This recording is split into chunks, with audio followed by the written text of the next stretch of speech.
right. So, welcome everybody to UFO ET Experiencers. And I am so excited because today we have a beautiful guest here. And I know this man from 2016 when I found out about him on Facebook, and he was putting out surveys for experiencers, not only for UFO ET experiences, but for experiences of all different kinds of spiritually transformative type experiences. But um, anyway, I'm going to let him tell you all about that. His name is Rey Hernandez, and Rey is amazing. He's done a huge amount of work in this field, connecting the dots between all of these different types of experiences. And Rey is going to share his story with us now. I'm going to bring you in, Rey. Hold on. All right, welcome. Well, thank you so much, Catherine. I really respect and honor the work that you're doing, which is extremely important, which is informing individuals of the complexities of this phenomenon, because it's not materialist ufology. That's what's circulating on the internet all the time. And it's much more complicated than what people suspect. The only ones that might have an idea of what really is going on are major experiencers of the contact modalities. And to those people, when I talk to them, they're like, duh, of course, you know. Right. But so let me try to give a background of Yeah. my experiences, a very shortened one, because I just finished publishing a 420-page book of my personal experiences. And Mm. because this went on for years. And a lot of the things in the book I've never discussed publicly because they're just so wild and so strange. What is the And name of the book, Rey? oh, the name of the book is the same name as our other 6 books, A Greater Reality. Okay. And so it's A Greater Reality, One Man's Journey of Discovery. And those are your personal, that's like your memoir, right? Yes, and it also, more than anything than just my experiences, it contains what I have learned from my experiences and from other individuals. And I put forward my hypotheses, my theories of what is going on, what is the big picture of what's going on. And I can go into all of that later. Not to say that I have all the answers, but just if someone wants to say, look, Ray, you've been doing this research now for almost 10 years. You know, what do you think is going on? Well, that book is, what do you think is going on, together Yeah. with my personal experiences. Awesome. And so let me start from the very beginning. Up until recently, I worked as an IRS tax attorney. I dealt with estate taxes. These are inheritance taxes of the billionaires and millionaires.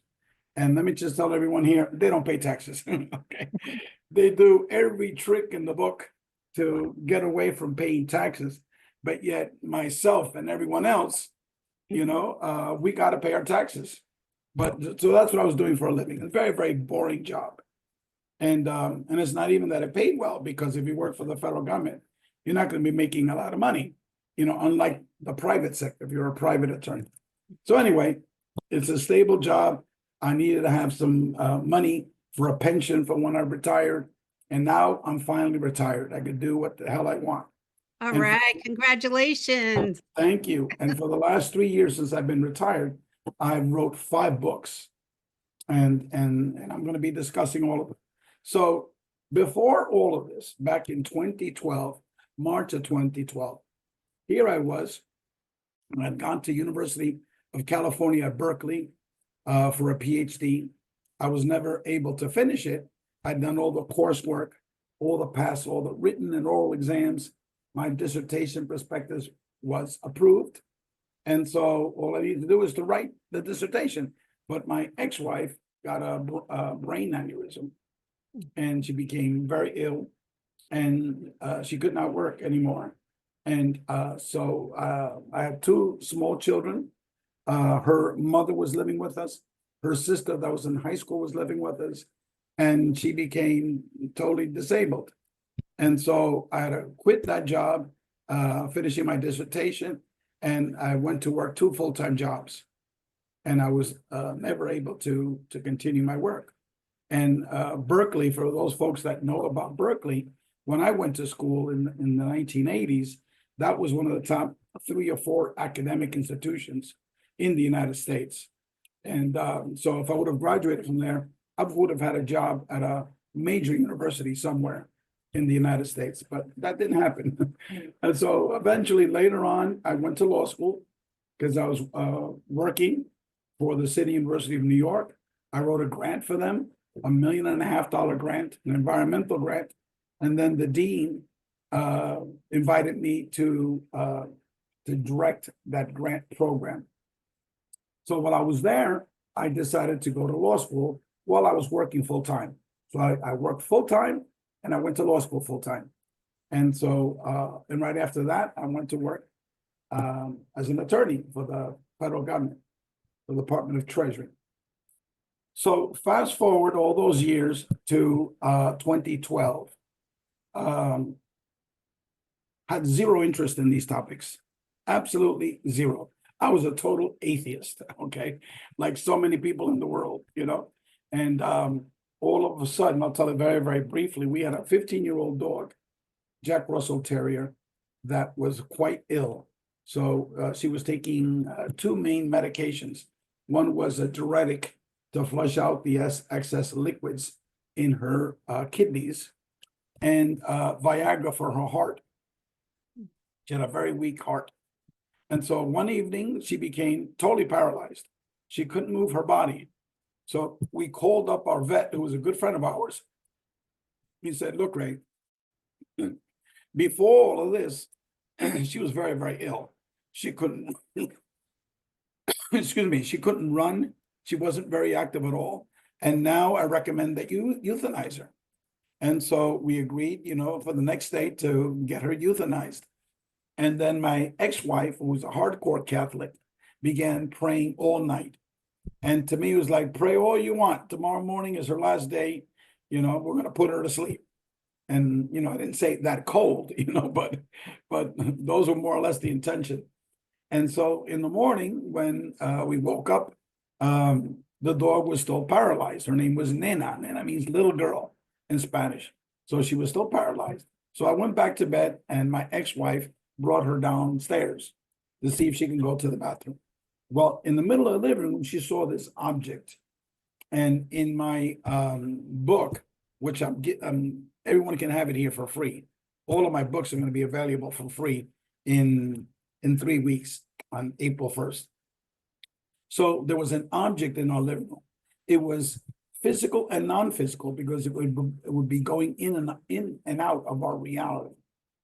It was like an upside down U, like the letter C turned upside down. Okay, it was about 3 feet tall, about 2 feet wide, and it was a silverish metallic shaped, but then it would phase out of our reality and you can barely see it. And then other things happened while she was looking at it. And then she was calling me, and I was ignoring her. She finally went upstairs, pulled me out of bed so I could see this. And then she wouldn't tell me what it was. And so when I got downstairs, my wife, poof, she disappeared. Our dog completely disappeared.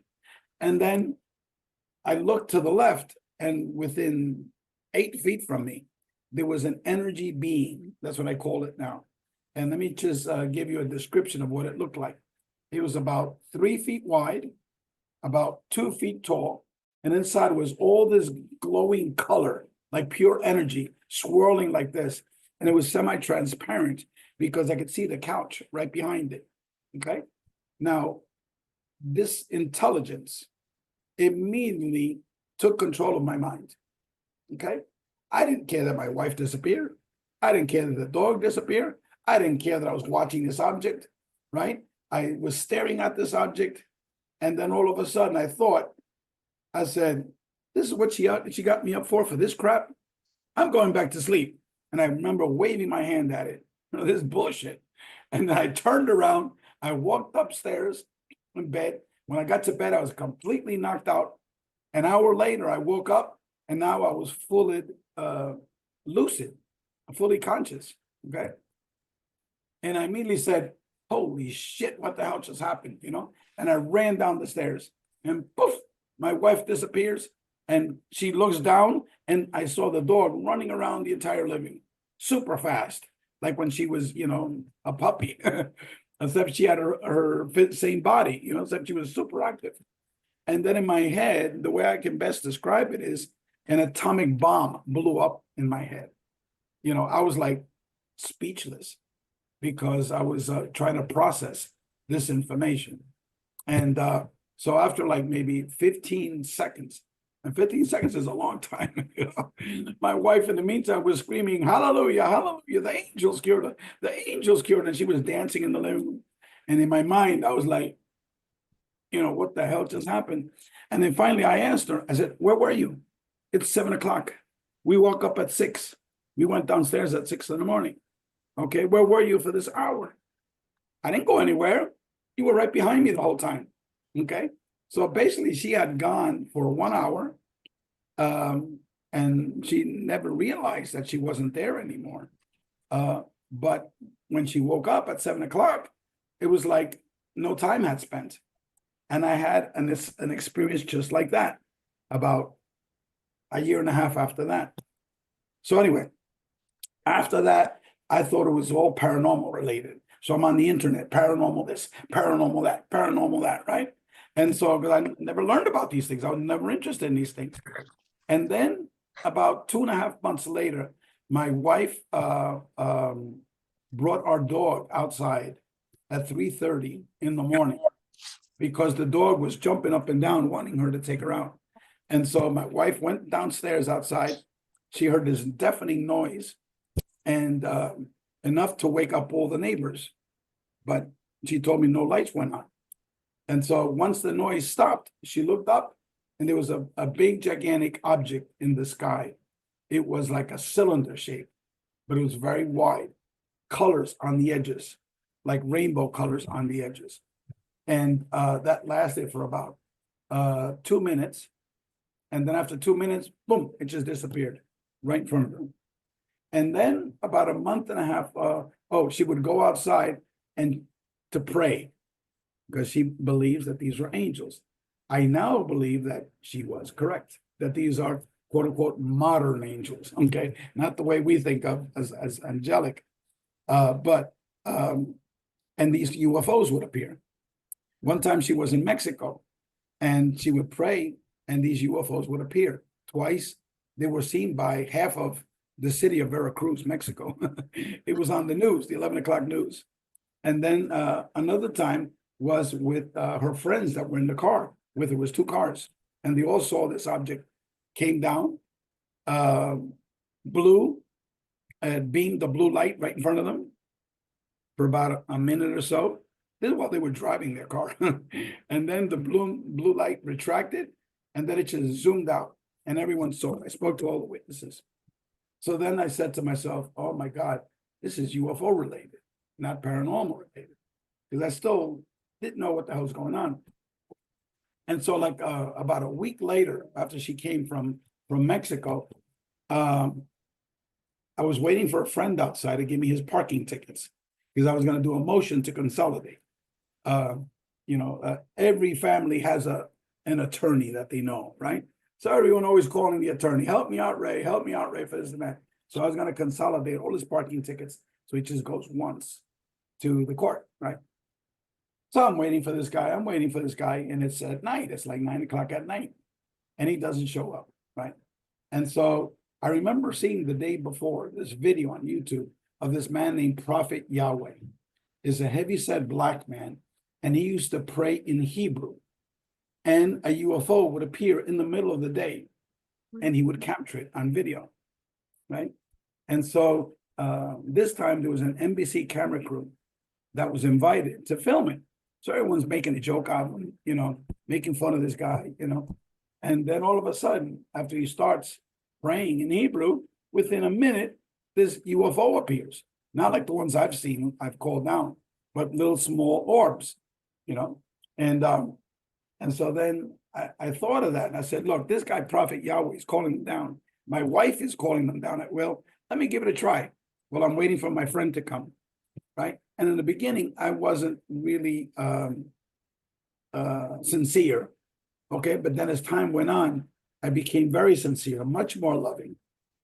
At the very end, it only took 15 minutes for it to come down.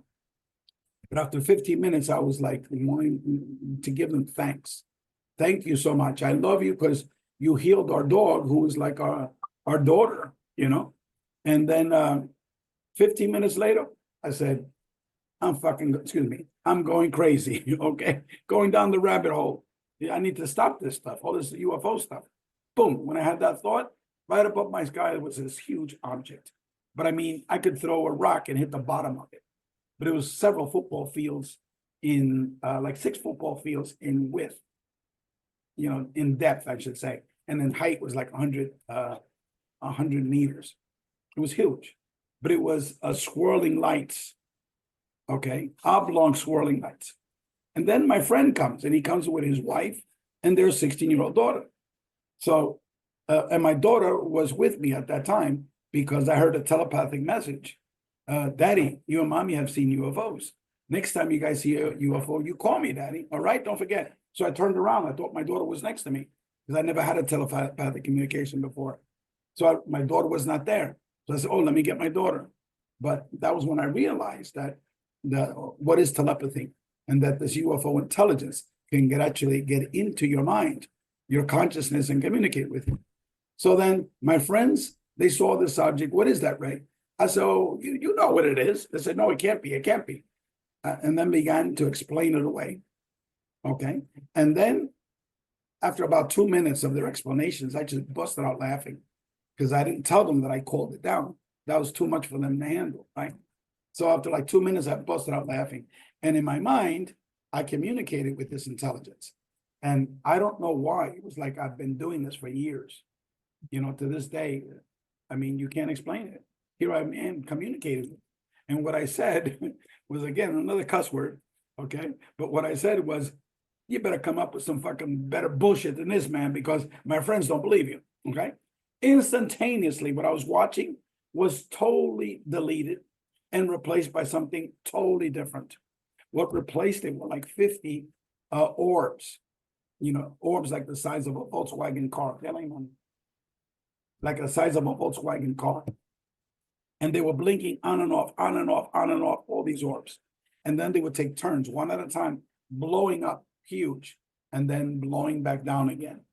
And then my friends, they stopped trying to explain it away because they know that this is not man-made. And that lasted altogether with them, maybe another 20 minutes altogether. And then after they left, and I didn't even ask them, you know, why you're leaving? Oh, we got things to do. Well, you know, we have our businesses we got to run. And you know, in my head, I should have thought, this is crazy. They're watching a once in a lifetime experience. This huge object right on top of them. You could have thrown a rock and hit the bottom of it, you know, but my mind was under control. Okay, it didn't allow you that. So they left. And then my daughter and I were there for another 20 minutes or so. Altogether was an hour. Then the way they got me to leave was I felt I was attacked by hundreds of mosquitoes. So I was slapping my arms and slapping my legs. I was wearing shorts, a short sleeve t-shirt. And then I couldn't take anymore. So I grabbed my daughter. I said, come on, Scotty, let's go inside. These mosquitoes are killing me, right? So we go inside. And so I'm telling my ex-wife who's at the door. And so she goes, oh, how nice. You know, like nothing happened. She was in an altered state of consciousness herself. The door was wide open. And the dog should have been outside barking at our neighbors, our friends. And the dog didn't. The dog didn't even go out. And so, so when I told my ex-wife that I had to go inside because these mosquitoes are killing me, my daughter looks up to me. She goes, Daddy, there were no mosquitoes outside. And so when she said that, I was like snapped out of my hypnotic state that I was in. And I woke up and I said, oh my God, you know, I realized what had just occurred. So I ran downstairs, I grabbed my video camera, my professional camera, and I ran outside, boom, nothing was there. It was gone, completely gone. And so what I learned from that experience, not that first night, but like later on, I realized that what I was watching was a holographic projection. And that's not my idea. Jacques Vallée used that term 40 years ago. Raymond Fowler used that term many years ago. He was a major researcher, Raymond Fowler. He had been the head of like all the several organizations before MUFON, okay? And major investigator. He's written tons of books. One of the world's elite researchers on the UFO contact phenomenon. Alan Hynek discussed the possibility of these being holographic projections. So with that first experience, I realized what I was watching was not real. Physically, I was seeing it, but it was an object that can be immediately deleted and replaced by a totally different object, okay? And then I realized that they can project into your mind a telepathic communication. And it sounds and it believes like that person's right next to you, you know, right into your consciousness. I believe that they can control your mind to not think rationally, like in my living room. Okay, totally take over your mind. Okay, and that was just from the first two experiences. And then that evening, when I was at home on YouTube, I listened to my very first near-death experience video. I had never listened to any NDE story before, totally unfamiliar with it. And then I was captivated. Then I listened to another NDE story, and I listened to another NDE story. I spent the whole evening till 6 or 7 in the morning listening to NDE stories. And then what I did is I went to Amazon and I ordered 20 NDE books, all used books, obviously. And then I began reading 4 hours a day, then 6 hours a day, then 8 hours a day, 10 hours a day, 12 hours a day. I even got to the point where I wasn't doing any of my government work. Okay. And I became an NDE expert. I read over 300 books. And again, almost every video that I can get my hands on YouTube, articles, that sort of thing. And I became an NDE expert.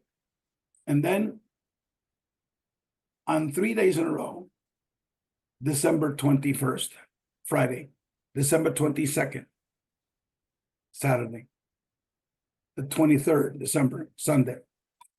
Those 3 days in a row, the very first 3 people I ever mentioned NDEs to, all of them had an NDE. So what are the coincidences of that?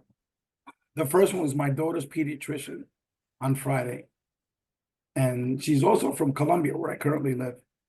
And then it was this other man who is an X-ray technician. And then finally it was my father. And he had one of the most profound NDEs of any book or story I've ever read. And he never told me about that, okay? And I won't go into the details because it just takes so long. So here I was reading all these NDE books. I still didn't have an ounce of spirituality, total atheist. And then after my father told me his story, basically he said he was up there for 20 or 30 years. Why? Because he had a life review where God shows him all his experiences. He says, for 20 or 30 years, I was up there with God. And he was showing me all the good things I've done and all the bad things I've done. And he was telling me details after details. And there came a point where he just didn't want to talk anymore. So then driving home, it finally hit me. I said, oh my God, this is not a coincidence that 3 days in a row, these things were happening. This is a planned event. And then I put down my windows and I finally got it. I knew why I was reading all those books and why this thing was orchestrated for me. I said, I put down my windows and I talked to God for the first time. I said, I want to thank you, God, because you have managed to transform a total atheist, materialist, into someone that has more of, I wouldn't call it a belief, it's a knowingness that I am an eternal spiritual being. And I have that knowingness more than any Catholic priest in Miami. And for that, I want to thank you. And so since that day, I always talk to God, okay? Like one-on-one relationship. And then about a month later, this was in January, I sensed that this woman, young woman, she was we were in a charter boat with the University of Miami. She had a class on oceanography where they were tagging sharks. And my daughter and a group of other students were invited to go with them, the University of Miami students, to tag sharks. Okay. So I accompanied my daughter. And then I sensed this strong sensation from one of the young students next to me that she's had a major experience. I just didn't know what it was, but it was this overpowering sensation that I had. So I asked her, I said, have you ever seen any UFOs? She goes, no. And then I said, well, you want to hear my stories, right? And then I heard my story and what had happened to me. And then she said, well, let me tell you, my story. And she said, my mother was picking me up from Miami, and she was driving me all the way to Naples, all the way on the West Coast. And then it was nighttime, and very, very dark. There weren't many cars out in that highway. Then all of a sudden, this huge orb, this orange orb descends from the sky and just sticks to her window, driver's side window. And she was terrified. Her mother was terrified. The mother hit the accelerator. They were going 95. Both of them were screaming and hollering. And she said that lasted for like about 20 minutes. And it was huge. It was the side of the car. And so the next time that happened was like a few weeks later with this other person I met. And it was like this strong, powerful knowingness. And I would start up a conversation, and then boom, this guy was seeing ghosts and spirits, dead people. And then that went on about for 4 years. Okay. Like the second time I recognized a little bit, but the third time, like I knew what was going on. And then I was like, playing games with it. Trying to understand it, having fun. Because now I realized what was happening. So that lasted like for 4 years. And now it's like it's nothing to me. It's like you get a sensation and you begin a conversation with someone, and have an fascinating conversation with that person. So that was happening. And then the next major event was in May of 2013. In May of 2013, I met this medical doctor, which I discussed the details in my book. And I never discussed this publicly. But this medical doctor is not a human being. I don't know how else to put it. He's a live physical human being.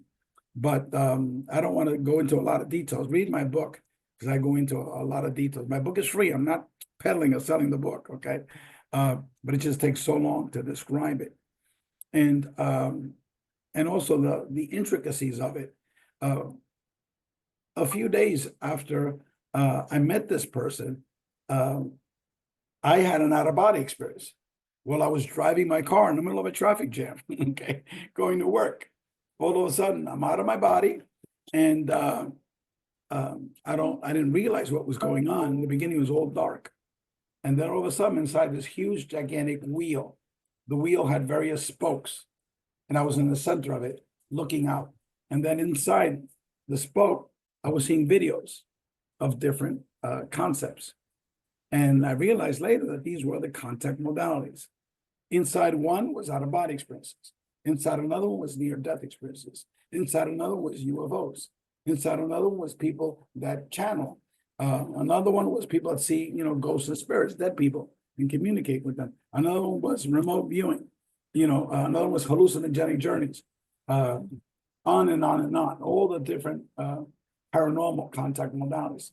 And then I was getting downloads for each one as they were slowly turning in front of me, and they were being described. And then I was told that all of these experiences were perceived by humanity as separate and distinct phenomena. But in fact, they're not separate. It's all one phenomenon under what humans are calling it consciousness. But they said what it is it's actually the fabric of our reality. That's our greater reality. That's how it works. And then I was given lessons about that, okay? And a lot of it involved physics and some mathematics, which totally, went over my head because I don't know anything about that. And then I was given consciousness lessons. I was also told about spirituality, that we are all eternal spiritual beings, that when we die, our what Tom Campbell calls the individuated unit of consciousness. Most of us call it our soul or spirit, okay? Reattaches back to the mind of God. What the mind of God actually is, it's like a big, gigantic brain. And if you could picture, our brain has billions of neurons. Think of us as an individual neuron, okay? When we die, we reattach back to the big brain, okay? And anyway, I don't want to go more into that because that's, elongated discussions. But immediately after I returned from work, because I couldn't work for too long, I was like 4 hours at work and it was too much for me to handle. And I went back home. I got an email from Mary Rodwell. For those that do not know who Mary Rodwell is, she's a major, major researcher of UFO contact experiences, of abductees and things of that sort. She is a psychologist. So she helps these people because these experiences can be, as Dr. John Mack coined, an ontological shock. Okay. There came a point in my own life that I was just having nonstop experiences. And I turned to drink. Okay. And so even though my experiences were all positive, what happened was that these experiences were crashing your worldview. Okay. And I just couldn't take that anymore. And so within 4 hours, I got an email from Mary Rodwell, and she said, "Dear Ray, I'm sorry that I'm sending you this email now, but it was an email that you had sent me 6 months ago, the same day that I had that experience." Okay, so I called her later on. She gave me we talked on Skype. I never used Skype before. She showed me. I never used Zoom before. Okay, and so we spoke till like 1 a.m. And she was like overwhelmed with my experiences. She was like, "Oh my God, Ray, I can't believe your experiences." And then, and I said, "Look, Mary, it's 1 o'clock my time here. In Australia, it's like 1 p.m. Can we continue to chat another time?" "Oh my God, Ray, I'm so sorry." So the very next day at 9:30 in the morning, I get a phone call. "Hello, is this Rey Hernandez?" I said, "Yes, who's this?" He goes, "Dr. Rudy Shields." I had no idea who this man was. This is a retired professor of astrophysics from Harvard University. He had been working with the late Dr. John Mack for numerous years. He was one of the few faculty members that supported Dr. John Mack. And for those that do not know the work of Dr. John Mack, he was introduced to this work by Bud Hopkins. But he was indoctrinated by Bud Hopkins that these were all abductions. So he viewed it everything from Bud Hopkins' perspective. And he wrote a book titled Abductions. And it was all based on Hopkins' patients, not people that he selected on himself. After he published that book, it became very, very well known. And then he had tons of people calling him and writing him. And then he interviewed these other people. And then he did a flip side of his worldview of it. He didn't see it anymore as something negative. Okay, he saw it of it as a consciousness-based phenomenon, totally different from what he had written before, and again, extremely positive, extremely transformative. And so Rudy was one of the few faculty members that supported Dr. John Mack because Harvard tried to kick him out. Okay, it was like an inquisition, even though he was a tenured faculty member at the School of Medicine, the Harvard School of Medicine. Anyway, so Rudy was into this field for many, many, many years. So he's calling me and he's hearing me. And then finally he tells me, "Ray, what you got was a download of Dr. Edgar Mitchell's quantum hologram theory of consciousness." Okay. And then he goes into details to explain that. And then he says, you need to talk to my mentor." And I said, "Well, who's your mentor?" And I said, "Here's a guy, professor from Harvard in astrophysics. he says he needs, he has a mentor. So I'm like curious, who's your mentor? He goes, Dr. Edgar Mitchell. And I'm like, holy shit, yeah, I know he's very, very famous. He says, well, I'm going to call him up right now and I'm going to tell him to invite you to your house. Okay. And write down this telephone number. And I wrote it down. That was the number of Dr. Edgar Mitchell. For those that do not know Edgar Mitchell, he was the sixth man to walk on the moon, member of Apollo 14. He was a genius, okay? I thought he was a crazy nut when I first met him. And then I started understanding the complexities of this phenomenon. So anyway, I met the next day, oh no, Edgar, I called that same afternoon after Rudy. I waited like 4 hours because I was scared to call this man. So he invited me to his home the next day. And I was there for 6 hours at his home. And it's too much to discuss what we discussed in one of like over 30 times at his house. But so here I was after that out-of-body experiences. Within 48 hours, I've been put together with Mary Rodwell, Rudy Shield, and Edgar Mitchell. Those three and myself became the co-founders of the Edgar Mitchell Free Foundation. And from that foundation, together with a whole bunch of other Ph.D. academics and people like Barbara Lamb, Kathleen Martin, what's his name? Whitley? No, not Whitley. He was a thin psychologist from Wyoming. My goodness, he was a lovely man. He's passed away. Sprinkle, Dr. Leo Sprinkle. Yes. Okay. Rosemary Allen Guiley. Okay. She's written before she passed away, 60 books on the topic of the paranormal. And so we had academics together with people that have been researching the UFO contact phenomenon and experiencers for many, many, many years. Barbara Lamb has been doing this for 40. Mary Rodwell, 35 years. Kathleen Martin, the same thing, 40 years. Leo Sprinkle, even more, 50 years. So all these people got together with all these PhD academics. And we said to ourselves, how can we begin to study the UFO contact phenomenon? Because what I proposed to them, and I wrote like a 6-page abstract after I had no idea what I was going to be doing. I woke up Saturday morning and everything was in my head. Everything. So I woke up on Saturday morning, I started writing out all the details. And I told everyone, I said, this came to me from my sleep. I woke up and it's in my head. So I put it all out and everyone was like, oh my God, Ray, this is brilliant, what you put out. And what it eventually became the world's first and only, and still to this day, comprehensive, academic, worldwide, statistical research study on UFO contact experiencers. Okay. No one has ever done that before. No one has ever done it since. Okay. What you hear is individual stories. Right? How many people were involved? In the total figure, we developed 3 surveys, 2 quantitative, 1 qualitative. Okay. And 4,350 people participated in those surveys over a 5-year period. And you were one of those, right? Right. Okay. And it wasn't an very easy happily. Task. Yes. I was very excited about that work. Yeah. Together. Well, we asked every type of question, right? Yep. Okay. Even one of the questions that we want to find out whether these experiences were positive or negative or neutral. We asked that question in more than 20 different ways. Okay. So it was very thorough and detailed. And then we asked open-ended questions. And we received over 10,000 pages of open-ended responses. So, that book never sold more than 250 copies. Wow.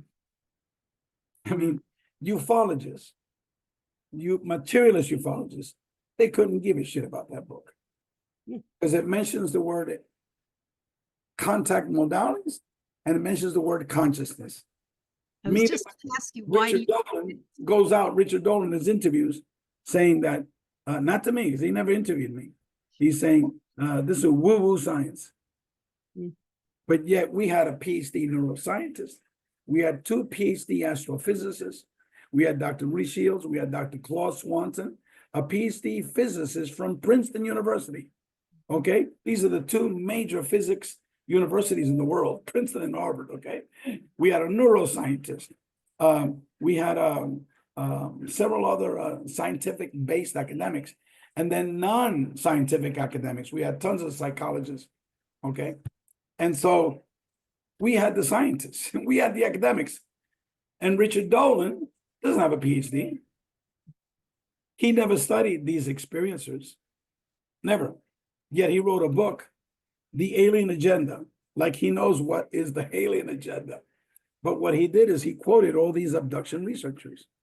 In one of his interviews, he said that David Jacobs is the best researcher in this field. Nobody can compare to him. All right? Well, David Jacobs, what did he do? At most, he hypnotically regressed 30 people in his life. That's it. He would interview them over and over and over again, just like Bud Hopkins. Okay? Later on, Bud Hopkins' wife wrote a story for volume 4 of a Greater Reality book series, which are experiencer chapters. And she talked about, she was a witness to all of this, okay? About all the misinformation and disinformation of Hopkins and David Jacobs. She exposed it all. She even had tapes of regression tapes, how she was ready to interview this person that had a reptilian experience. Right before the hypnotic regression, he would tell that person, oh, just like last week, I interviewed someone that had reptilian experiences too. Oh my God, he raped her. He did this, he did that. So if you do that right before you're going to hypnotically regress something, what do you think that person is going to do? You know, so as we say in statistical science, it's bullshit in, bullshit out. You know, you put in a computer crap, that's what you're going to get back, crap, you know. So anyway, that's just a side note, just to let people know that I was never invited to any major UFO conferences. The only ones were Dolores Cannon's UFO conference. After she passed away, she invited me, her daughter invited me to two conferences. And this year she invited me for the third time. And you're wearing the shirt, right? And I'm wearing the shirt from I saw it before. There you go. okay. From 2022. All right. So anyway, and then I was, invited to a couple of small conferences, nothing, big. And that's it. So nobody knows about my work except people that go on Facebook on the experiencer sites. But I publish it on materialist UFO sites. But they don't care about that. They rather, listen to what is it, Elizondo talk about a UFO crash retrieval and things like that. To me personally, I don't really give a damn about those things because that doesn't tell you anything about the UFO phenomenon, okay? Disclosure, you want to find out more about this? Talk to you. Talked about the 100 people that wrote chapters for these last 3 books. These are major experiencers, okay? They wrote the details of their experiences. Read my book, Beyond UFOs. I mean, these are people that when you're talk about disclosure, they're like, duh, we know that they exist. All my life, I know that they exist. What are you talking about disclosure? You're waiting for the government to tell you things? I can tell you things. Other experiencer can tell you things. So our organization reached a conclusion a very long time ago. This is at the time of Edgar Mitchell, that it's the experiencer that has the keys to understanding what is consciousness, and also what is the UFO contact phenomenon. The experiencer of NDEs, of out-of-body experiences, of UFO contact, of remote viewing, clairaudience, all of the works, all the psi phenomena. The people that take psilocybin, to take ayahuasca and have these trips where they talk to God. You put all these people together and you extract from them all of their experiences. Those are clues about what is the nature of our reality. Now, all these materialists, they're totally clueless. Okay, they put up like they're like the saints, like the gods, about the UFO contact phenomenon. And for me, I laugh. They said this is a joke. These people are totally clueless. Because as of now, I can pose the question. I posed it in my book. What the hell have we learned about the UFO phenomenon, paying attention to mainstream materialist ufology? And I argue almost nothing. Right.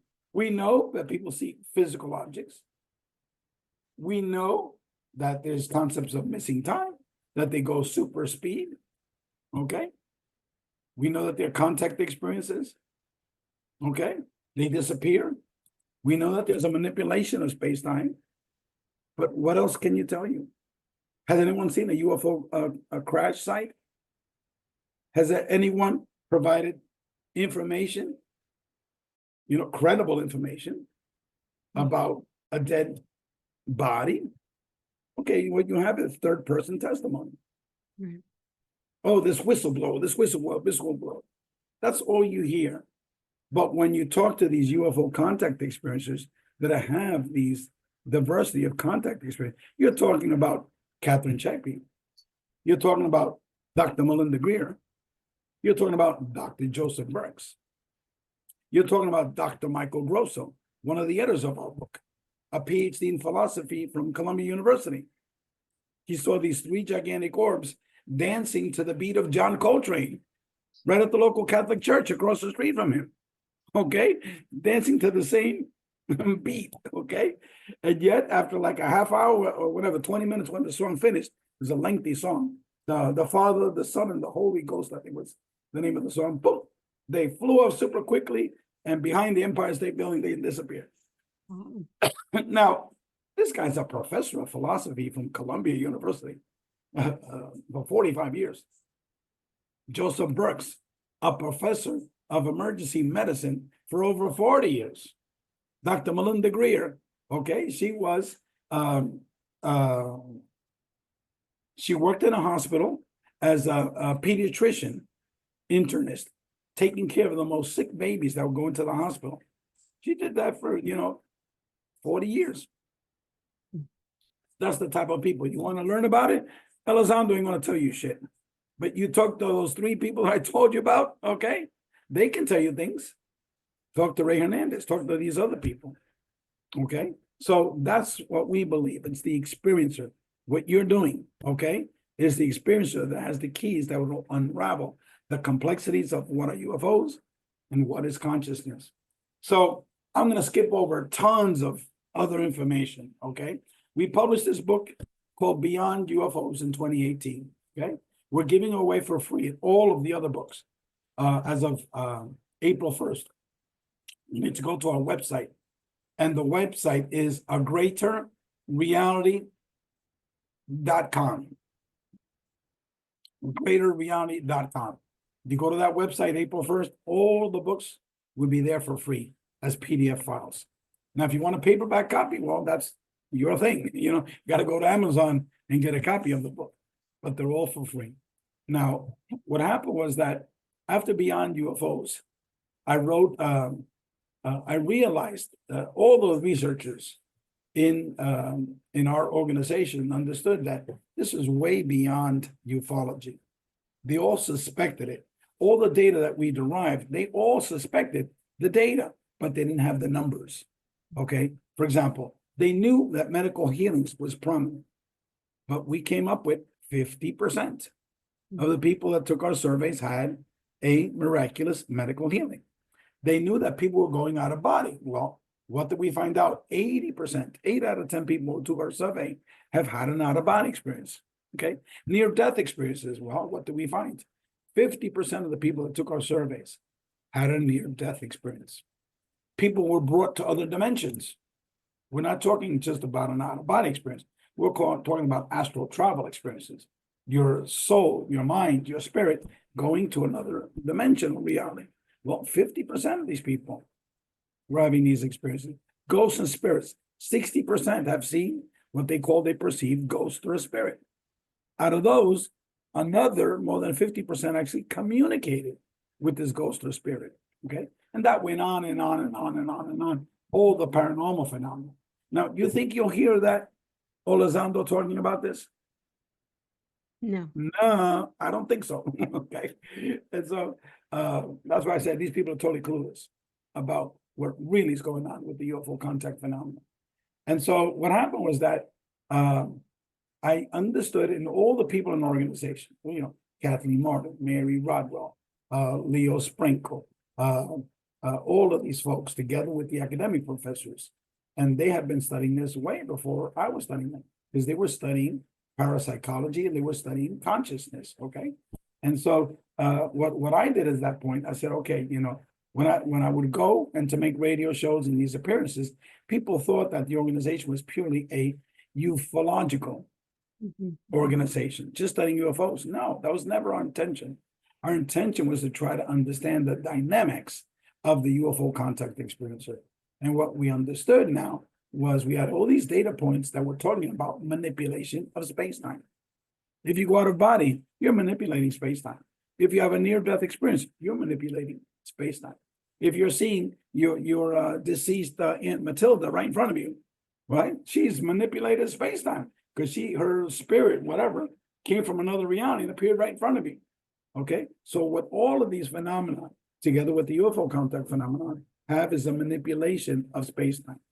Okay, and so then what we did is we then changed the name from the doctor, because Dr. Edgar Mitchell had passed away in 2016. We changed it now to the Consciousness and Contact Research Institute. And the focus of the organization was the relationship between consciousness, which is our greater reality, and the contact modalities. And the contact modalities are all of the paranormal contact phenomena. Okay. And so the organization had two hypotheses. One was that consciousness was fundamental and not our perceived physical reality. That means that what we're experiencing now via our five senses is an illusion. Okay. You're seeing it, you're touching it, you're tasting it, you're hearing it, whatever, but it's still an illusion. Our true reality, if you could think of it this way, is what happens to our consciousness, to our soul, to our spirit after we die. And there's been tens of thousands of documented cases on near-death experiences. Same thing with out-of-body experiences. There have been thousands of documented cases of individuals with their stories that have had out-of-body experiences. And once you have these experiences, you understand you're not flesh and bones. You're way more complicated than that. Okay, and so the argument there is that consciousness is fundamental. Is that your individuated unit of consciousness survives bodily death. Okay, and that death reality is the true reality, because you'll hear that over and over again when a lot of people have had NDEs. They'll say, "I was much more vivid, much more awake in that reality than this one. This appears like a dream, like an illusion." This physical reality. You hear that over and over and over again. Okay, so now we understand that reality is much more truer, much more real. Okay, than this reality. And so that's why that argument is that consciousness is fundamental and not our perceived physical reality. The other main hypothesis is that all of and almost all of these people share it from the very beginning. But what later on I realized that they all shared, but they rarely expressed it outright, is that all of the paranormal needs to be studied as one integrated phenomenon under consciousness, and not a separate and distinct phenomenon. Okay, what right now the way we're perceiving things is that the NDE folks have the NDE niche, the UFO folks have the UFO niche, the out-of-body folks have the out-of-body niche. Okay, but there's no such thing as a niche. It's all interrelated. It's all one phenomenon under consciousness. And I was not hearing that, but when I asked these professors one-on-one, tons of these parapsychologists, and so many of these other academics, they all agree with me. I said, "Well, where's the article? I want to read it." "Well, I never published it." "Well, has someone else published about it?" "Nope, no one ever wrote about it." Okay, so I said, "This is unbelievable." Okay, to major experiencers, we're like, "Duh, of course," but to these academics, they understand it, right? They never wrote anything about that. Okay, there's like close articles about it, but never one put everything together. So I said, we need to do a book series that can present to humanity the theoretical aspects of it, and the practical aspects of it, which is the real people that are having these experiences. So what we did is we wrote I wrote a book called The Mind of God, a spiritual virtual reality model of Consciousness and the Contact Modalities. And that is sort of an introduction to these next books that I'm going to talk about, 6 books. Okay. So the Mind of God was written in a very, very simple format. You know, anyone could read that book, even a 6-year-old kid. Okay. And I was very brief. I didn't want to go into details, elaborate explanations, academics or anything like that. No, it was like very brief and simple. And it's sort of my proposed theory of what I just talked about. And that all of the contact modalities needs to be studied as one interrelated phenomenon. And again, that book is going to be available for free. Just wait another, 2 more weeks and you can get that book for free. It's only 200 pages. So if you're not going to read the 3,600 pages in the Greater Reality book series, you can certainly read 200, And so then what we did is for the theoretical chapters, we wrote out volumes 1 and volumes 2. Each of these books that I'm telling you about, volumes 1 through 6, have 800 pages each. This is the Okay. Excuse me? This is a greater A reality. Greater Reality. Right. And the formal title of it is A Greater Reality, okay, the New Paradigm. And why? Because it's a new way of thinking, okay? The new paradigm of non-local consciousness. Non-local consciousness is Edgar Mitchell's term that he coined back in the early 1990s of how human beings are able to tap in to the greater reality, okay, and be able to bring information and to bring information that's called non-local consciousness. That's a very simple way of describing it. A greater reality, the new paradigm, there's a new mind frame of thinking of non-local consciousness, the paranormal. I had to put in there because no one would not know what the hell I was talking about. So it's about the paranormal, the paranormal and the contact modalities. Originally, I didn't have the paranormal, but I said no one's not going to understand what this book is all about. So I put in the paranormal. And so the first 2 volumes are theoretical in nature. So they go into the concept of, is consciousness fundamental? Okay, there's a whole section of Dr. Edgar Mitchell's quantum hologram theory of consciousness. And part of that is discussing the term non-locality, the definitions of that. Then we have 13 articles on UFOs, 13, all written by academics, medical doctors, and researchers. These are not Ph.D. academics, but major intellectuals talking about UFOs being part of consciousness, not part of our only physical reality, because UFOs are both. They're both physical and psyche, which is consciousness. And Jacques Vallée wrote about that 40 years ago. Dr. J. and Alan Hynek wrote about that 50 years ago. But it's both, okay? And in philosophical terms, that's called dual aspect monism. That's the pressure cooker going on. My wife is cooking something, or Oh, one of the kids, I don't know. So anyway, so volumes 1 and 2 are theoretical, and we go into NDEs, we go into OBEs, we go into hallucinogenic journeys, all Ph.D. types that are writing communication with the deceased, channeling, okay, et cetera, et cetera. Go to my website, and as I said, on April 1st, and you'll have all these books available for free. And then volumes 3 through 6, we have 3 of them already published. Volume 3, 4, and 5 are already published, and those are books written by major experiencers of the contact modalities. Okay, approximately 50% of these people have had UFO contact experiences. But like anyone that is worth anything knows that the paranormal comes with it. Okay, if you've seen a UFO, more than likely, eventually, you're going to have an out-of-body experience. Okay, you're going to get telepathic communication. Okay, on and on and on. You're going to have some type of paranormal experiences. So what you get is 50% of the article are people talking about the UFO experiences and the whole lifetime of paranormal experiences. Okay, the other 50% have never had a UFO experience, but they've seen beings associated with UFOs.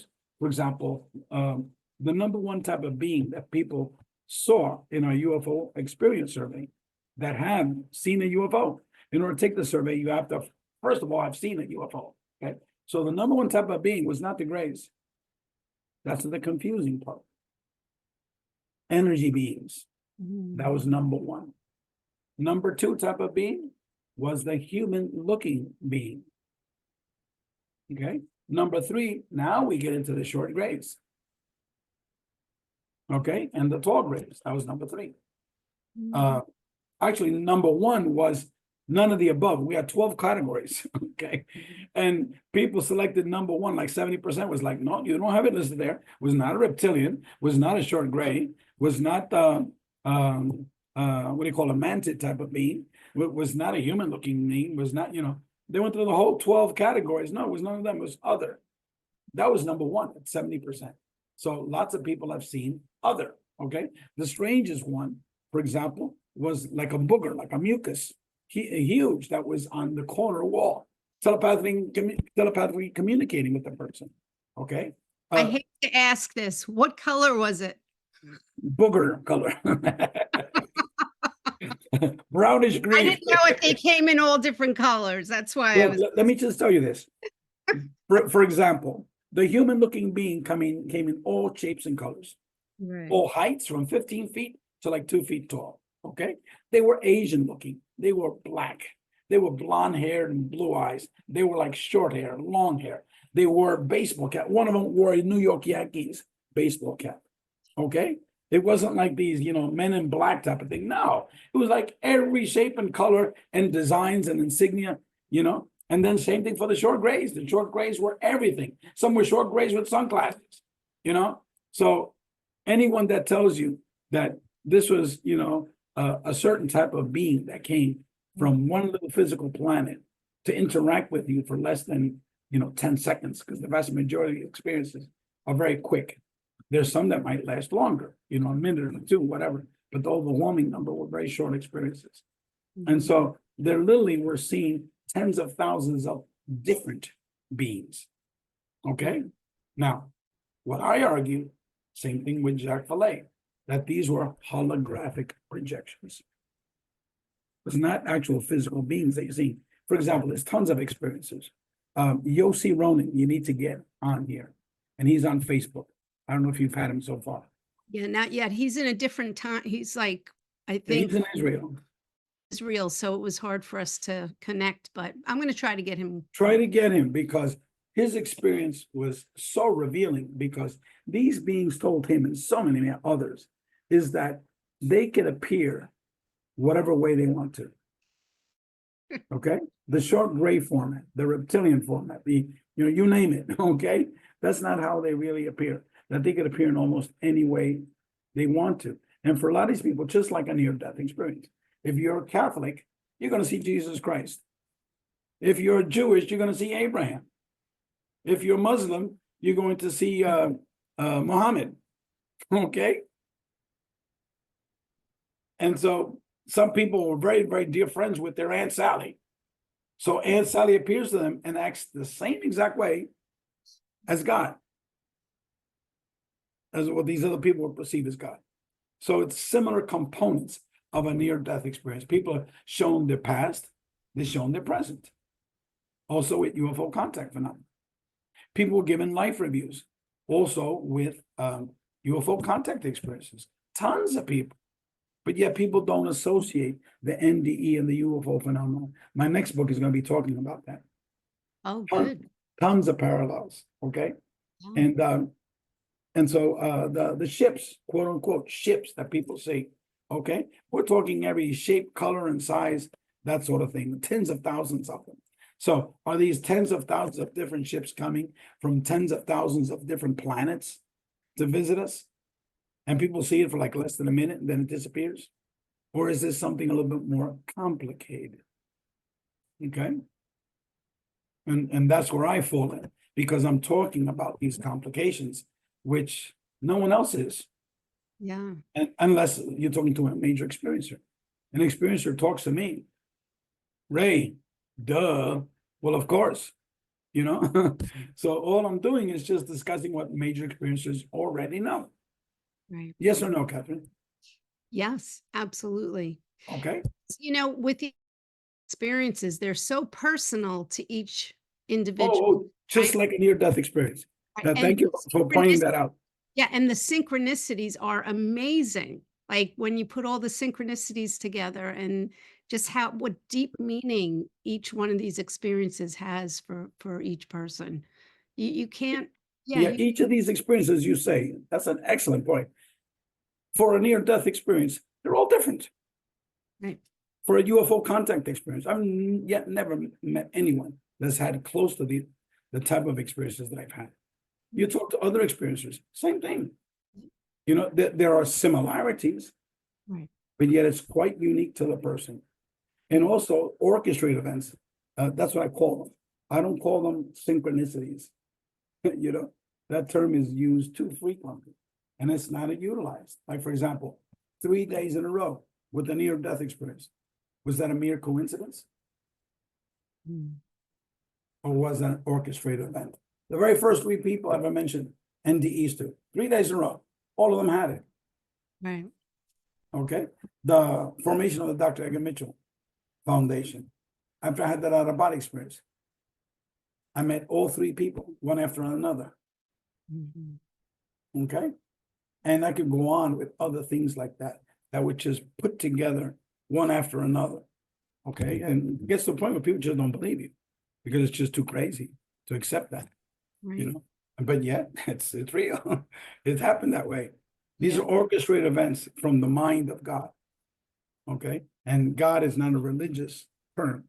It's just a way for people to understand that we're talking about the universal mind of God. Some people call it cosmic consciousness, whatever term you want to use. You know, it was here before we were created, and it'll be here long before. You know, but the way to think of it is that when we die, we join this big brain, the mind of God. Okay, and then when we get born, a lot of people argue that still that neuron remains entangled with God, you know, physically. And then there's another part of us that once we get into this physical reality, we lose that connection, that entanglement. But some people still have that connection tied. Those are the people that are psychic, you know, have these get visions, downloads, these extremely gifted people, Mhm. you know. Yeah. But anyway, that those books were just finished except for volume 6. And I'm going to be collecting articles for volume 6. And your article, I think I sent it to you in, Mine's in volume it's been published. Yeah. yeah, it's been published, but did I send you a PDF copy of it yet? Yes. Yep. I got Okay, it. good. You got it. And you saw the quality of all the other articles. Yes. Yes. Okay. Yep. These are major experiencers having profound experiences. And so I'm going to be doing chapter 6. And I think I'm going to call it quiet for now. And then in the meantime, what I did is I had a diary that I've had from the very beginning. And I just start putting all the pieces together in the diary. And that is my book, A Greater Reality, One Man's Journey of Discovery. Mhm. And so we also have been working for 7 years on a major documentary. And the documentary is like the Greater Reality book series. We've interviewed over 50 medical doctors and Ph.D. academics and major researchers, together with a whole boatload of major contact experiencers.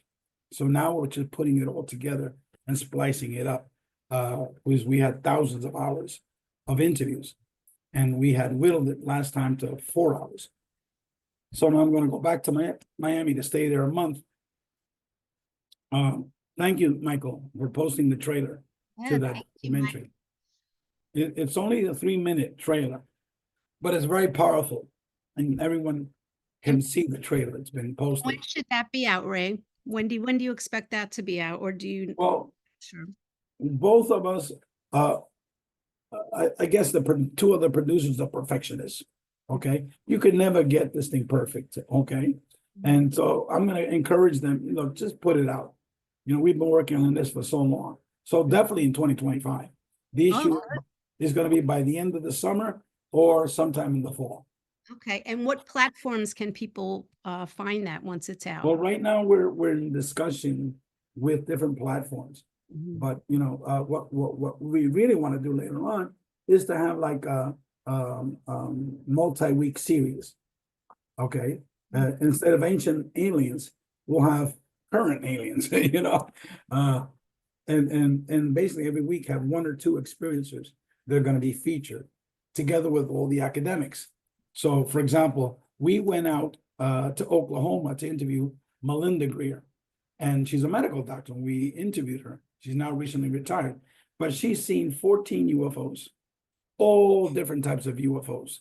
Some, I think it was three of them were these huge triangles that blotted out all the stars in the sky. She's had three Sasquatch experiences. Two of them very up close, very intimate. One lasted the whole night with Sasquatch. She was shit scared, And then she's had two near-death experiences. Her second near-death experience was unbelievable, the details that she told us.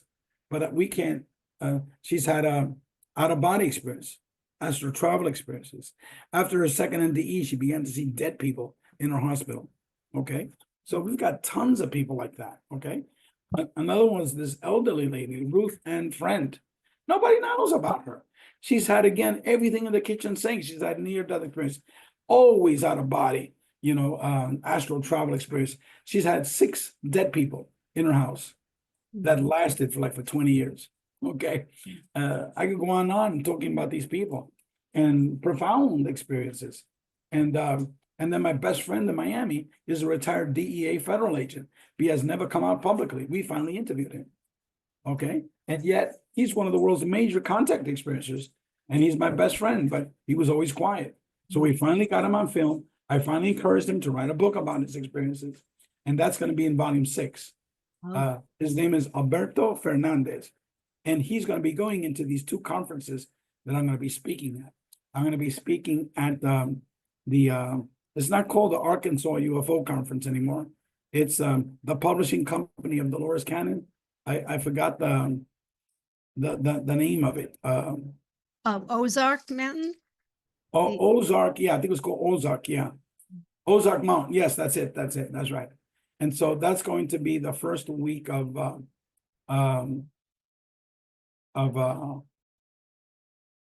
April. Let me see if I can pull out that information here. Oh, I can't find it. I have to look for it. And I also was invited to speak near Chicago, but in the Wisconsin side. It's called the Contact Modalities Expo. And so when this lady called me, I said, do you know that I was the one that coined that term in 2013 and I've used it in all of my books? She goes, no, I didn't know that. I said, well, if you want to find out about the contact modality, the name of your organization, your conference, then you've come to the right place. Great. That's great. And so I can, I have it here. Maybe do you have a chat room or chat box? Yeah, there's a chat. Okay. Let me put these 2 conferences. So if anyone wants to personally see me at these conferences, one is in Arkansas and the other one is in the Chicago area. So I don't know if anyone either lives near there or can make it to one of the conferences. If not, I'm always accessible. I'm always talking to people. And Thank you, Michael. Michael's putting them up for us. oh, thank you. And so so that's sort of like a super brief history of my writings and my theories, but it gets much more complicated than that. My book goes into a lot of the details of the hypotheses that I've come up with. Mm-hmm. Wow. And so I'm ready to take questions from everyone. I wanted to ask a question. You had mentioned that you're going to do like not just the film, but eventually you're thinking about having where you do like a series where you're going to be interviewing different experiencers and then having different academics come on also. Yeah, So, academics and medical doctors, et cetera. Yes, that's okay, correct. Yeah, that's sort of what ultimately what we want, because a documentary, goes and comes. right. But Current that people can tune into every week or yeah, every week and become like ancient aliens, because as you know, Catherine, this thing is extremely complicated. Yeah, it sure is. And the way I feel about it, everybody just has a little tiny piece of the puzzle.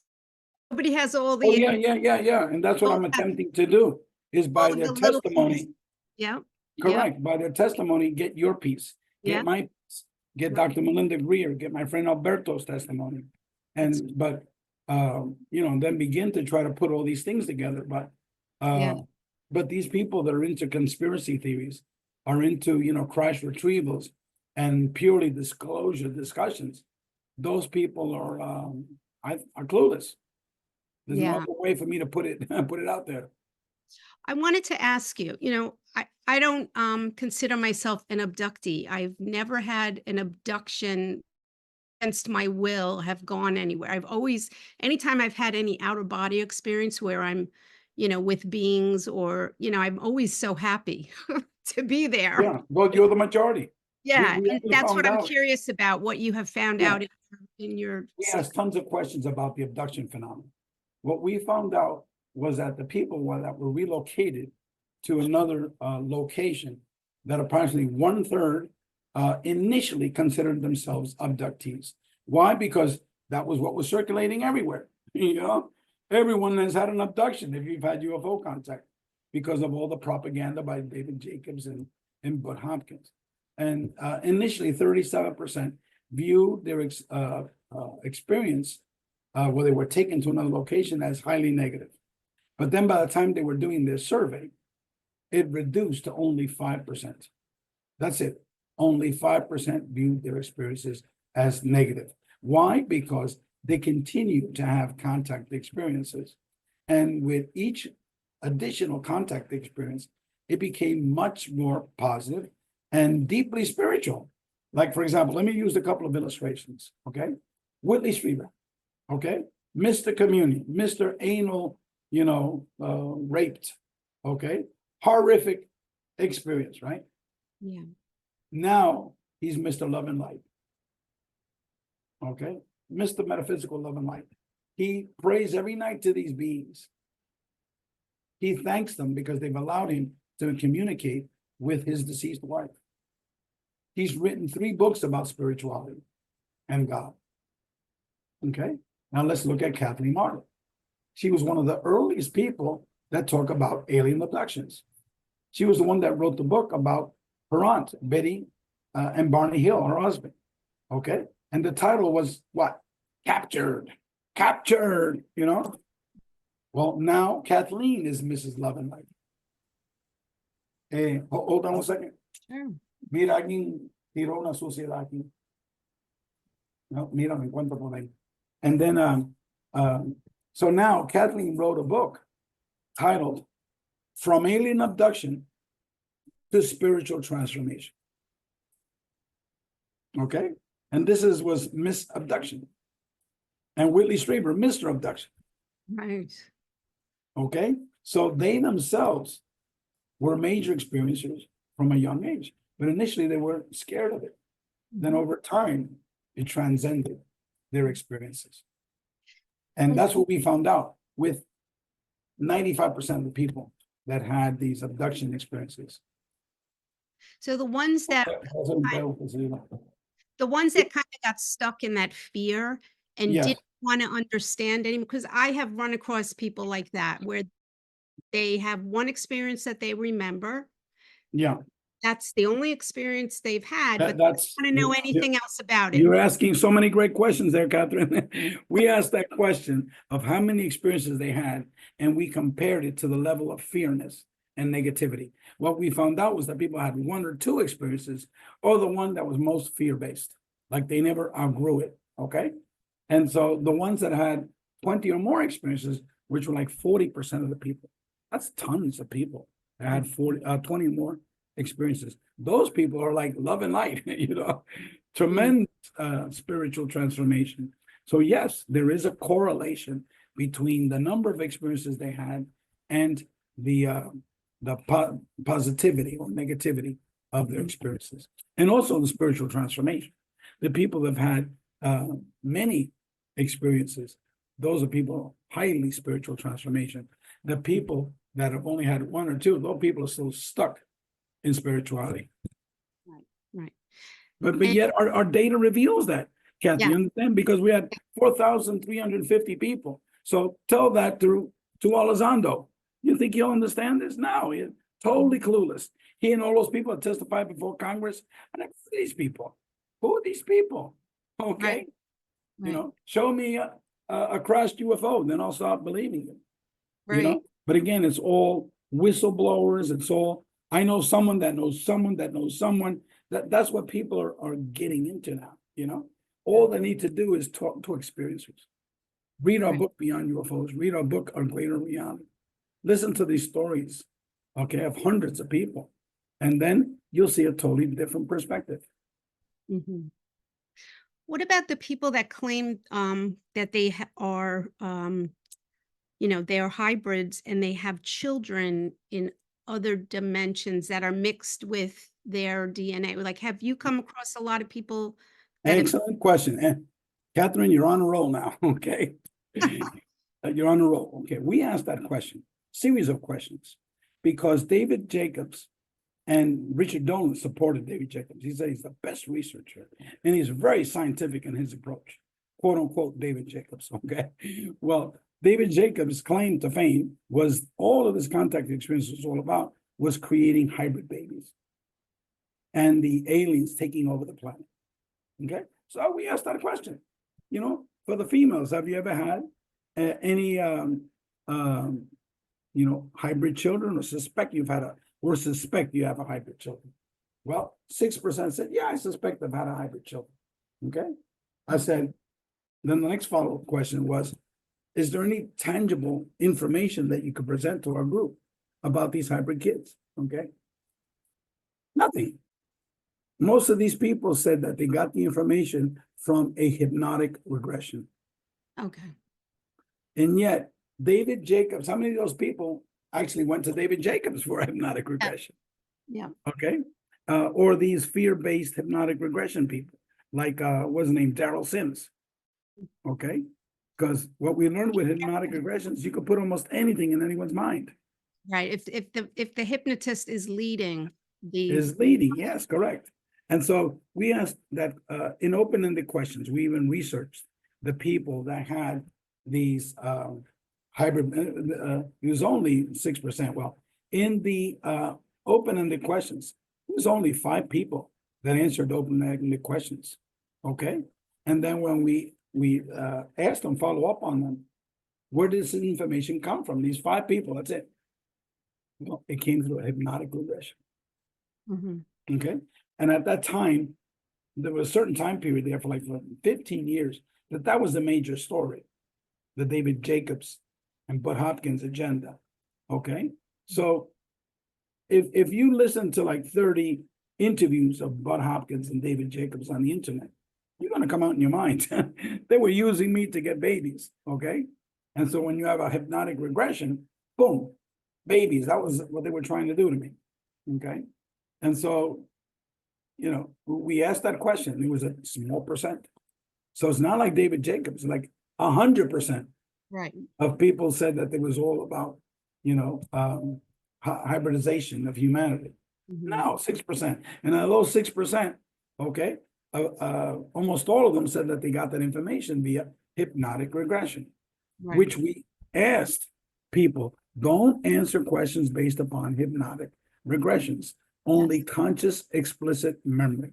I remember that in your. Because in the hands of a good trained psychologist or psychiatrist, okay, someone that's trained, then hypnotic regression can be done properly. Right. It's a good instrument. But in the hand of David Jacobs, who pre-selected the people he was going to interview, he didn't do a wide range of everybody. No, he pre-selected his people. Like, for example, with Bud Hopkins, I've talked to tons of people. So I went to Bud Hopkins with my positive story. He didn't want to talk to them. Mm. No, because they already had an agenda. I want to focus on the negativity. Those are the only ones that they would interview. Right. And didn't MUFON take your story too and turn it and twist it into a Oh, yes. That Yes, was I remember that. Yeah, that was another joke. I've always stayed away from. Yeah. I mean, you look at MUFON now, it's the way UFO contact and UFO investigations from the very beginning, because Raymond Fowler is a friend of mine. He wrote a 100-page article for volume 5. Okay. And I wrote a foreword to one of his recent books. Okay. And so I'm a friend of these old timers. Okay. And so what he told me, the organizations before MUFON, okay, that Alan Hynek had, and there was another one. It was CUFOs and this other organization from the 1960s. And also a good friend of mine that passed away several years ago. He was like, bosom buddies with Alan Hynek. They used to go to Latin America for all these experiencer cases in Latin America, and they used to stay together in the summers. Him and this other Ph.D. Physicist. The name doesn't ring a bell now. Of the third friend.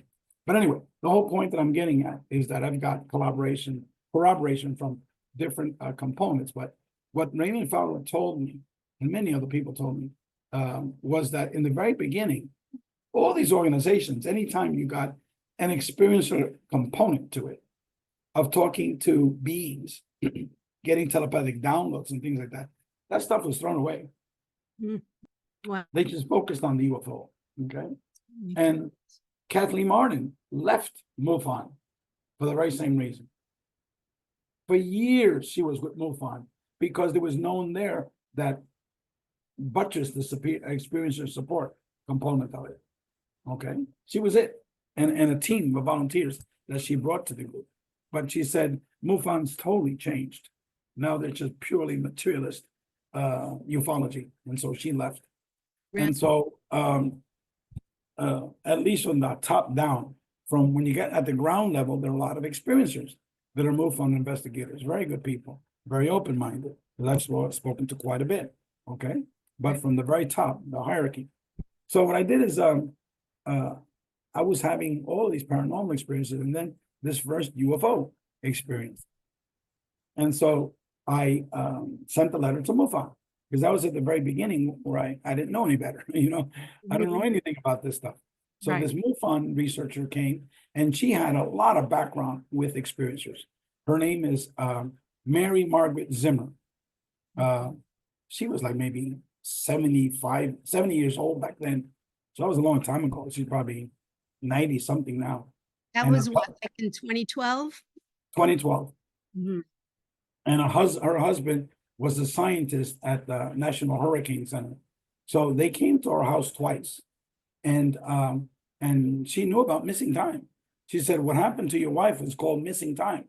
I don't know about it. Okay. She then went on to explain it. She has a UFO support group for experiencers in Miami, which hasn't been in existence for many, many years. But she told me that they had it up until like 3 or 4 years before I met with her. So a very experienced lady. And then and so she wrote up a whole detailed report, had a case number and all of that. I submitted to the national office, whatever. So then later on, I get a call from someone that they're doing a documentary and they want to use my excerpt of the documentary. So I said, sure, as long as you put what I wrote down, Right. They totally distorted it. Totally. They talked about like alien invasion in my living room, And I'm like, what the, That's terrible. That's really Yeah, awful. it was horrible, horrible. And then another thing about MUFON, just a little Yeah, your story's getting out there in all different kinds of ways. So Yeah, I mean, there's tons of things that have happened to me, but Yeah. another thing, I gave a lecture in Boston at a small UFO conference. I think it was the Worcester, I don't know how to pronounce that, UFO conference in Massachusetts. Yeah. So accompanying me was Dr. Rudy Shields, because he was a professor at Harvard in Cambridge. So he accompanied there, and the director of MUFON was there. The guy that was convicted of being a pedophile or something like that. I forgot his name. No, a prostitute with young girls. I forgot his name. So he lectured about what MUFON is doing. And so then Rudy and I spoke about what we were doing with the UFO research study, the experiencer research study, just to show him that there's no contradiction. We're doing totally separate things, And so then he found out during these discussions that we had a boatload of PhDs in our organization. So fast forward like another 3 months later, he goes, Ray, do you have any PhD biochemists in our organization? So I wrote back, I said, as a matter of fact, we have two. We have two PhD biochemists in our organization. He says, well, if I send you a document, can you forward it to them? I said, sure. Right. Like a couple of weeks later, I get an email and it had an autopsy report of this little gray being. Even had a name, you know, K-Rod or something like that, J-Rod. And it was an autopsy report by this guy, Dan Burridge. So then I did a little bit more research about this guy, Dan Burridge, and some of his interviews with this woman, Carrie Cassidy, or something like that. So he says he had 4 PhDs. Now, believe me, you know, I almost had 1 PhD, and I can tell you how difficult it is to get a PhD. Okay, this guy had 4, but he talked like a high school dropout from the South Bronx. So I said, this is bullshit, you know? And then the way he articulates himself, I said, no way, Jose, you know? And so I read that report and I forwarded it to these 2 individuals. And a lot of it was in language of biochemistry, right? So anyway, from one person, I got a 6-page report. For another person, I got a 16-page report. And those reports were like, Ray, you've got to be kidding me. You got to be kidding. This is like a high school dropout pretending, you know, that he's sophisticated and academic, but all the terminology is incorrect. All of the instruments are incorrect. All the procedures were incorrect. I said, this guy is a bullshit artist. Okay. So anyway, I sent it back to this guy at MUFON, the director of MUFON. And I said, looks like your boy's a con artist. Okay. He never wrote back to me, man. Thank you, no, nothing, you know. And I whited out the names of the PhDs, you know. And so about a couple of months after that, he had told us that he was going to have this event in Orlando, a MUFON National Conference, and then some other location later on. So I told him, look, you know, we're like about a year away from publishing our book, Beyond UFOs, but we've got the raw data, which is analyzing now. I said, for the Orlando conference, we've got one of our PhD academics, Dr. Bob Davis, who has a PhD in neuroscience. Real freaking PhD from Ohio State, okay? He was a professor at the State University of New York for years. I said, he can make a presentation, okay? And he's one of the joint authors of a peer-reviewed academic research study that we published in a very well-known academic research report that Jacques Vallée and Dr. Dean Radin have published their articles in, okay? So it's real legit. And so I said, St. Petersburg, where he lived, to Orlando is an hour and a half away at most. So he'll go there for free, make his lecture. He doesn't need housing or anything. You don't have to pay in an honorarium, okay? And then at this other location that they had the following year, he had another PhD academic that lived close by, right? He never responded back. And guess what the conference was all about? The secret space program. Okay. So that means he was more interested in getting money because they said later on that secret space program conference, MUFON conference, was the double of any other previous conference they had the attendance. Okay. Because that was like the hot potato, right? But yet you had these people like Corey Good that was going away for 20 years, was being regressed and coming back. We had Captain Randy Kramer, who was up there for 20 years. He killed like 10,000 evil reptilians on the Mars colony. You know, it was all stuff like that. And so I said to myself, you know, here's MUFON, supposedly a reputable organization. They preferred, you know, killing 10,000 evil reptilians on a Mars colony, being regressed 20 years, instead of real academic research on the UFO contact phenomenon. Yeah. So that's when I realized that MUFON was just bullshit. Yeah. You know, not to be taken seriously. Yeah. And I think, well, know this, that fear sells. So Oh yeah, for yourselves, yeah. really latch on to that kind of agenda because, you know, they find it entertaining too, I think. Yeah. So You're right on the button, Catherine. yeah. So one more question from me, and then I'm going to open it up to the Anybody else that has any questions? Okay, so when I go outside my front door, I live in the suburbs, right, on Long Island, and there's probably about, I think there's probably close to people on my island. How many people do you think have had these kind of experiences that are out there? Like, out of how many people would you say have had these kind of Well, again, no one's ever done any type of major study on this, Mhm, questionnaires and things of that sort, you know?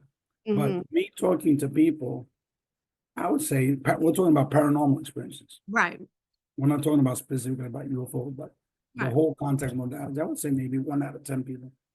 1 out of 10, Approximately. I'm just guessing, you but guess. that's like a close estimate of what I believe. 1 out of 10, because everyone has had something, I think.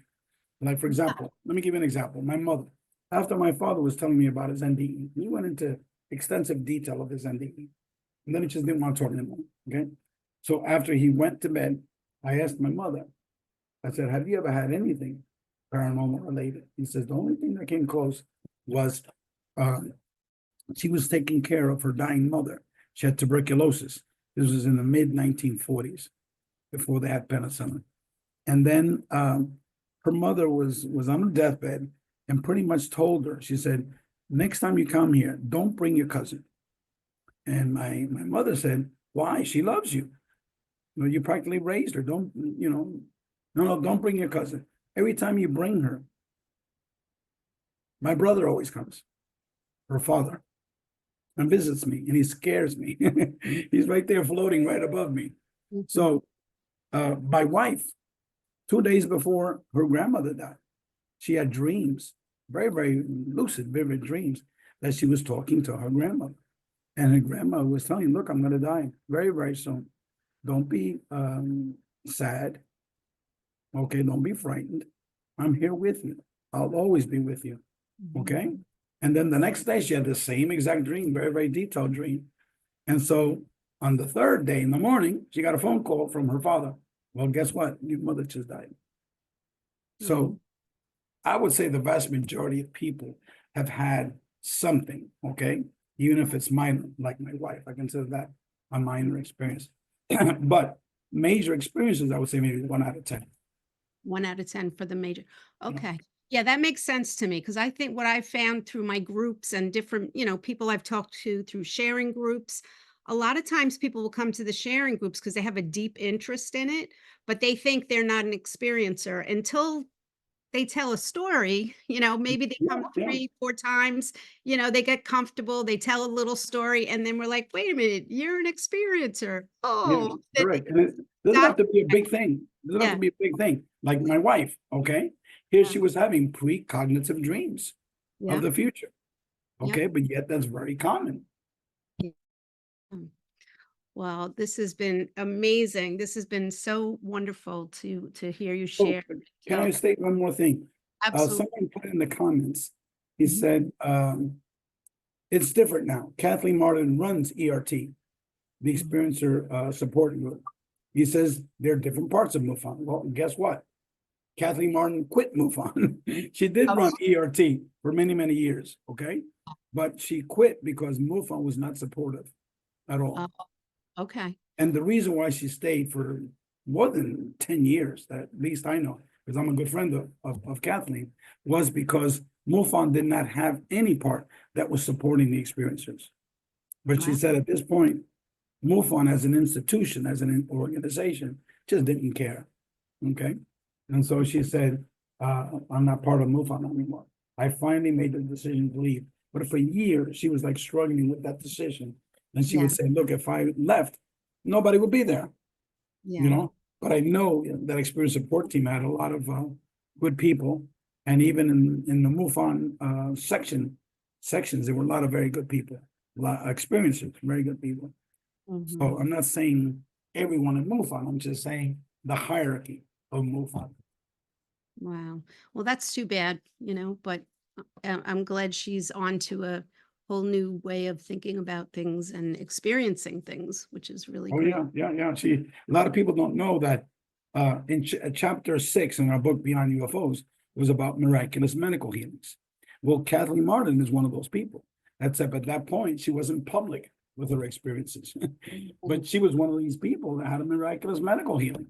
But she just didn't want to go public with it. And now she's public with everything. Good for her. I know they have a plaque in New Hampshire for her aunt and uncle now in that spot where they had their experience. Yeah. So, all right. I see Michael has his hand up. Michael, I'm going to spotlight you. Come on in. All right. Hello. Great to see you, Ray. And Hello, Michael. How are you, sir? I'm good. And apologies, I over the years I've wanted to reconnect and talk more, but I'd like to talk to people if they're interested in going public about their experiences. I mean, Ray, you're extremely public, and you said not many people know about your work. I don't think that's quite right. I think you're extremely well known, and your work is very well revered worldwide. And congratulations for sticking with it and just expanding. And I'm really looking forward to the documentary. I'll leave it at that. Yeah, I guess let me correct what I should have said was that I might be well known among experiencers, but in the UFO field, okay, I was never invited to any of these major UFO conferences. And but yet there's certain people that are invited year after year after year after year. They're on every radio show. For example, I used the name Richard Dolan, but he's the equivalent of so many others, okay? But yet these people know squat about experiencers and about the complexities of the UFO phenomena, what we've been discussing today. We're just touching the top of it. We're not really getting into details. But that's why I decided to make all of my books available for free, because now there's no excuse for people, to begin to read these complexities, because it's so important to know, that the UFO phenomenon is not materialist ufology. It's so much more complicated. All right. Thank you, Michael. And thank you for helping out today by putting that stuff in the chat. And Michael, I'll take a look at that. And I've got your email.